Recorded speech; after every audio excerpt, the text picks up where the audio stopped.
Assalamualaikum warahmatullahi wabarakatuh. Still part of the basic form of past tense. Of course, there are similarities with the lesson we've learned before, namely the simple past tense. The event described is taking place, but in the past. Besides that, another function of this tense to explain about an event that has started and is still ongoing when another event occurred in the past. Masih merupakan bagian dari bentuk dasar past tense atau waktu lampau.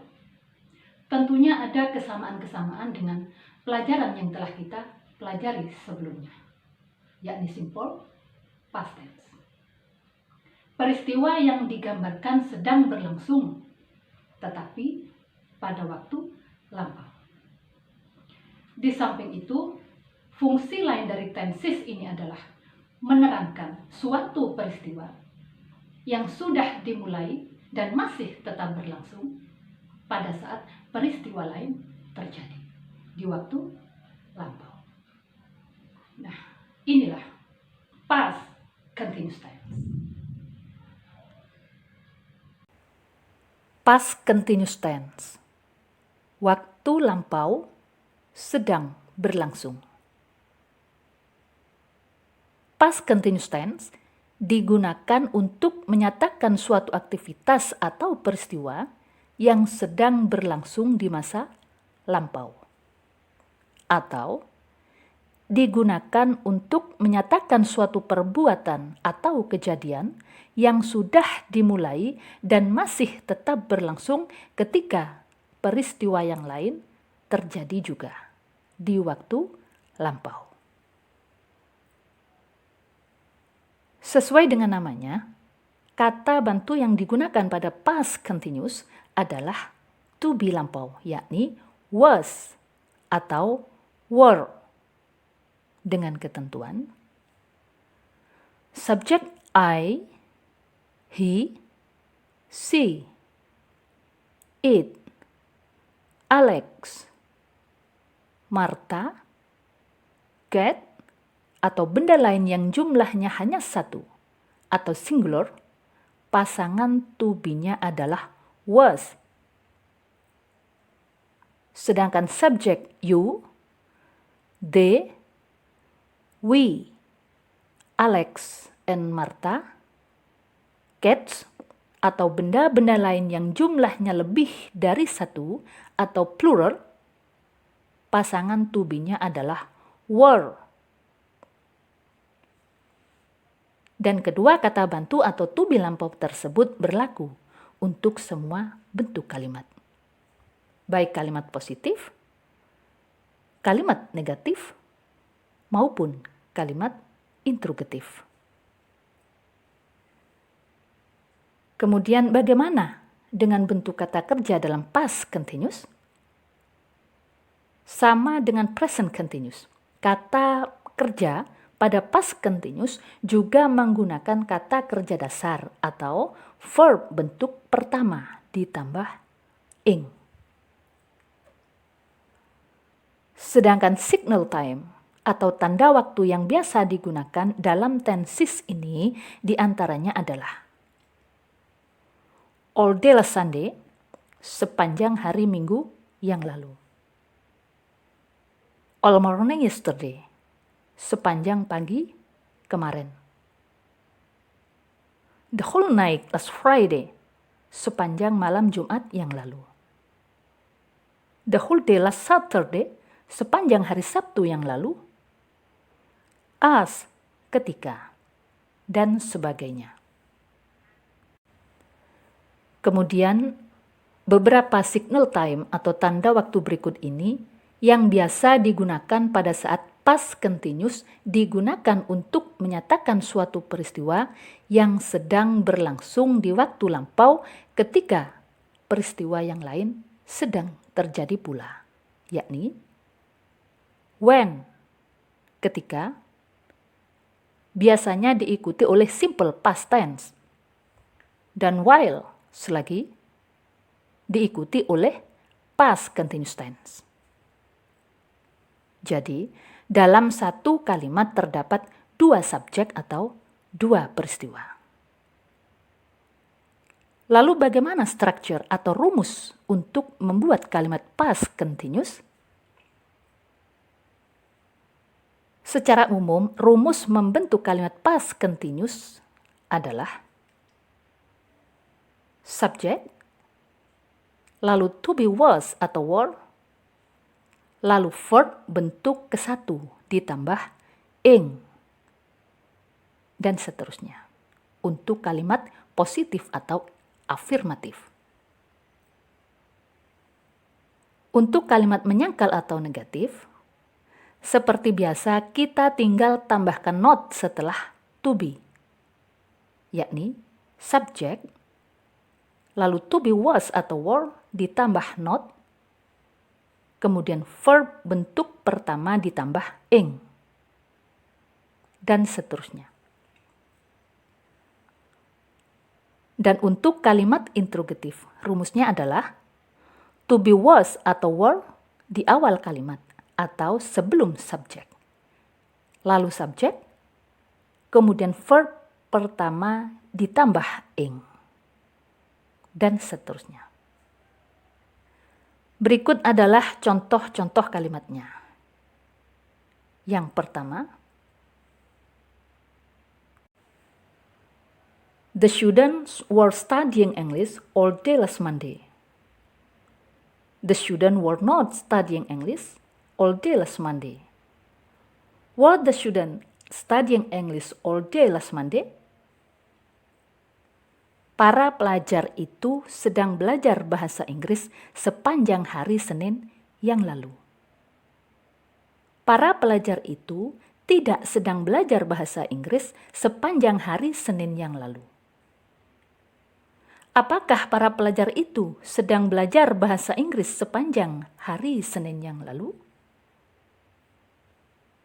Lalu contoh yang kedua. My younger brother was watching TV the whole night last Sunday. My younger brother was not watching TV the whole night last Sunday. Was my younger brother watching TV the whole night last Sunday?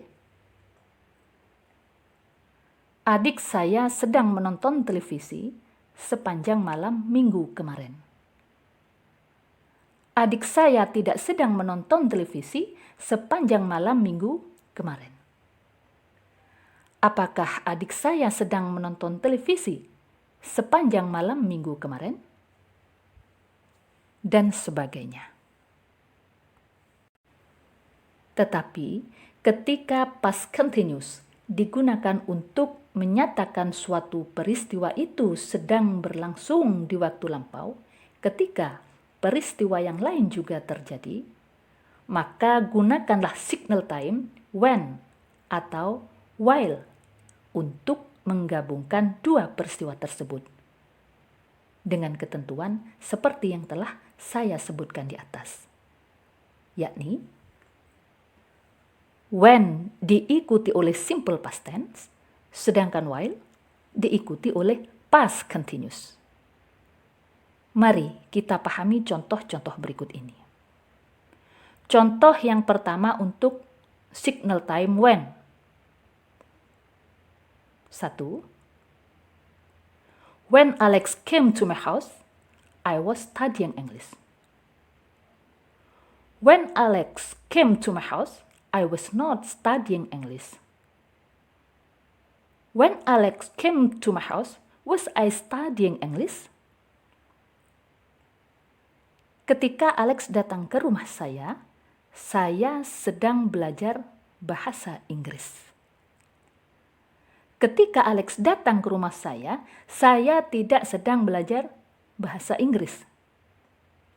Ketika Alex datang ke rumah saya, apakah saya sedang belajar bahasa Inggris?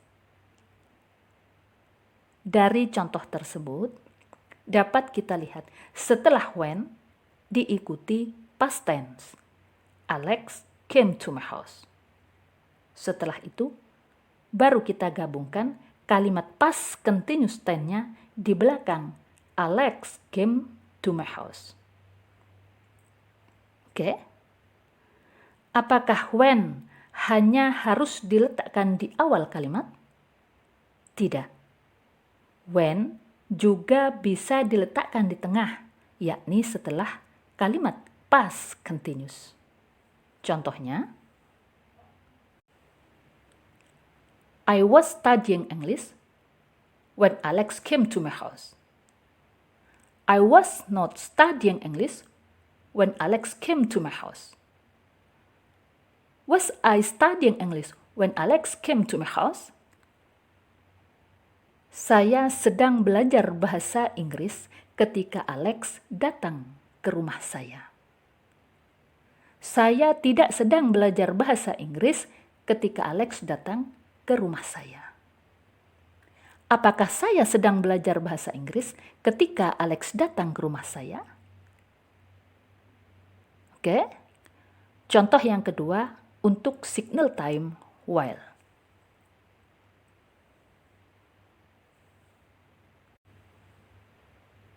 While Martha was writing a letter, her father was reading a newspaper. While Martha was writing a letter, her father was not reading a newspaper. While Martha was writing a letter, was her father reading a newspaper? Selagi Martha sedang menulis sepucuk surat, ayahnya sedang membaca surat kabar. Selagi Martha sedang menulis sepucuk surat, ayahnya tidak sedang membaca surat kabar. Selagi Martha sedang menulis sepucuk surat, apakah ayahnya sedang membaca surat kabar? Sama seperti contoh yang pertama tadi, setelah while diikuti past continuous. Martha was writing a letter. Setelah itu baru kita gabungkan dengan kalimat past continuous tense yang utama, yakni her father was reading a newspaper. Signal time atau tanda waktu while juga tidak selalu harus di awal kalimat, namun juga bisa diletakkan di tengah, yakni setelah kalimat past continuous yang utama. Contohnya,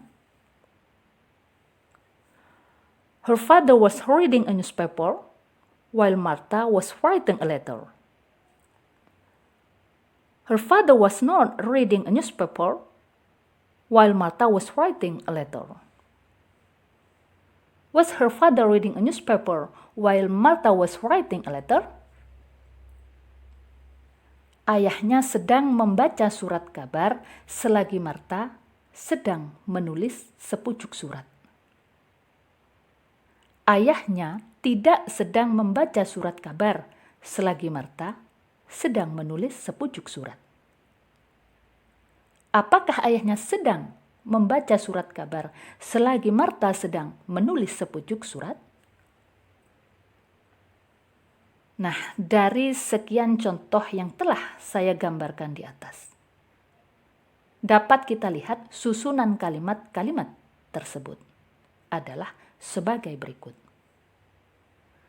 Yang pertama untuk signal time when, susunannya adalah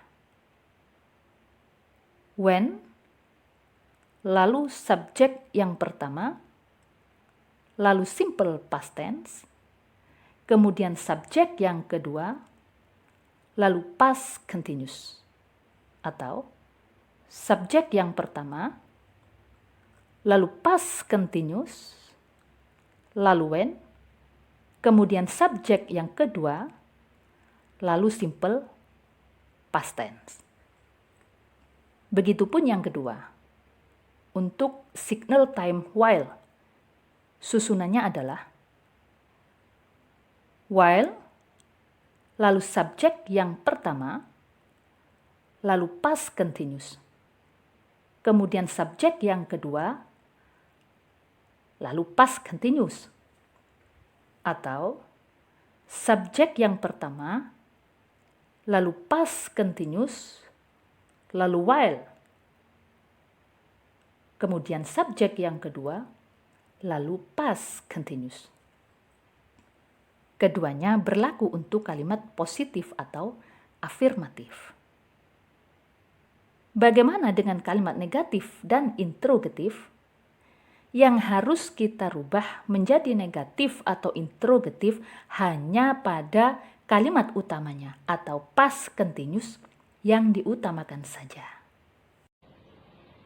Maybe this lesson is a little more difficult when compared to the previous lessons, but I'm sure nothing is difficult for those of us who want to learn. See you in the next discussion, inshallah. Wassalamualaikum warahmatullahi wabarakatuh.